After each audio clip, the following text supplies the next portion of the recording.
Hello guys, आप लोग कैसे हो। देखिए सुबह सुबह मॉर्निंग के वक्त नाश्ता किया जा रहा है। देखिए आज मम्मी बना रही है पराठा, गोभी का पराठा बना रही है। देखिए देखिए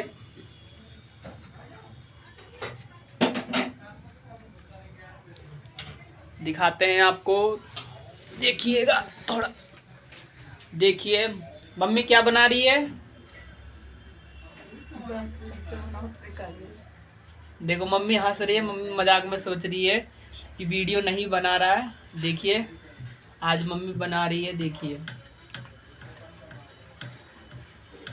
मम्मी के हाथ का पराठा कितना अच्छा लगता है। देखिए देख रहे हैं।